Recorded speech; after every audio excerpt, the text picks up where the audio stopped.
Indonesia Kota Palembang, Pak Dr. Zuhair, akan melakukan pertemuan diskusi untuk membahas apakah sudah ada kelayakan anak-anak kita baik dari tingkat PAUD sampai SMP untuk bisa sekolah kembali. Jadi memang kami juga mengundang Ikatan Dokter Anak Sumatera Selatan. Kemudian tadi ada juga Pak Dr. Zen dari Rumah Sakit Umum atau Rumah Sakit Muhammad Hussein. Dalam diskusi kami menyampaikan terlebih dahulu protokol kesehatan yang akan kami lakukan apabila sekolah ini kita buka. Lalu tadi Ibu Dr. Selvia dari Ikatan Dokter Anak dan Pak Zuhair juga Pak Dr. Zen, setelah kami berdiskusi bahwa anak-anak juga rentan sekali terkena COVID, hingga terpapar juga sudah banyak. Nah, artinya dalam kondisi apapun, dalam usia anak-anak pun masih bisa tertular COVID. Apalagi untuk anak-anak orang-orang dewasa yang umurnya sudah cukup di atas 45-50 tahun ke atas, apalagi ada riwayat penyakit juga, itu sangat mudah. Maka dari hasil diskusi kami, sekolah untuk layak dibuka itu syaratnya banyak. Persiapan sekolah juga harus sudah siap, baik itu gurunya, protokol kesehatannya, kesiapan anaknya, kesiapan orang tuanya, transportasi dan semua. Ini yang menjadi harus kita pertimbangkan. Kawan-kawan dari kesehatan itu penting, karena keselamatan anak itu sangat dipentingkan. Sedangkan pembelajaran masih bisa kita lakukan dengan video conference, bisa Zoom, bisa apalagi daring, bisa mungkin pemberian tugas melalui WA dan sebagainya. Ini masih bisa. Maka dari itu kami terima kasih atas penjelasan tadi, dan kami akan mempertimbangkan lebih lanjut, serta kami akan melaporkan hasil pertemuan ini dengan Bapak Wali Kota, Ibu Wakil Wali Kota, dan Pak Sekda, sehingga kami akan menentukan kebijakan-kebijakan tentang sekolah ke depan.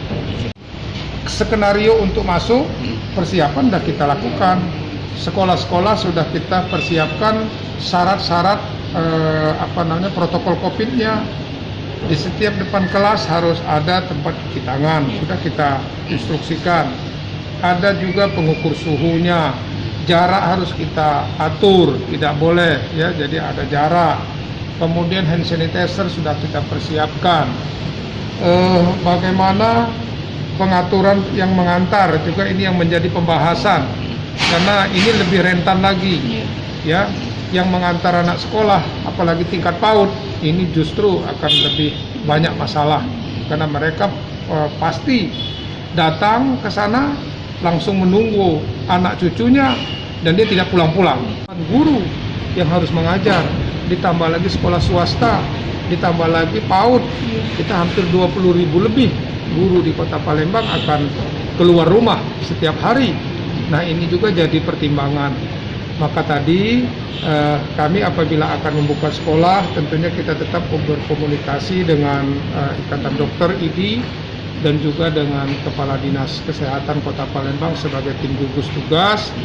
Dan ini juga akan kami sampaikan, laporkan kepada Pak Wali bahwa masih sangat rentan kalau ini kita buka. Kesimpulan kami tadi, kita belum bisa membuka saat ini karena menurut keterangan beliau menyampaikan tadi, penurunan daripada COVID ini belum signifikan, melandai pun lagi belum, apalagi menurun. Nah, ini yang disampaikan. Kita akan membuka nanti sampel-sampel dulu. Misalnya SMP 1 atau SMP 9, SMP ini dulu yang kita buka. Nah, nanti dari ID, dari Ikatan Dokter Anak, kemudian dari pemerintah kota, kita lihat kesehatan, dinas kesehatan sebagai tim gugus kita akan lihat ke situ, layak belum ini kita buka. So kalau dibuka ya kita semua mengunci. Yang namanya kantin tidak boleh dulu buka, dia tidak boleh jajan. Nah, tingkat sosialisasinya ini yang berat, ya, sosialisasi kepada orang tua, guru. Kalau tidak dibantu orang tua tidak akan mampu mengurusi anak-anak itu. Kalau ini kita buka secara serentak, jadi betul juga tadi kita buat dulu klaster-klaster mana yang harus kita buka. Tadi katanya ada istirahat lagi Pak ya? Ya, saya tidak ada istirahat. Jadi dari jam 8 mungkin masuk ya 25 menit, lebih kurang pukul 11 kita udah usai.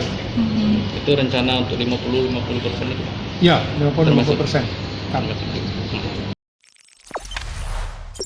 Jangan lupa subscribe, share, komen, dan like ya.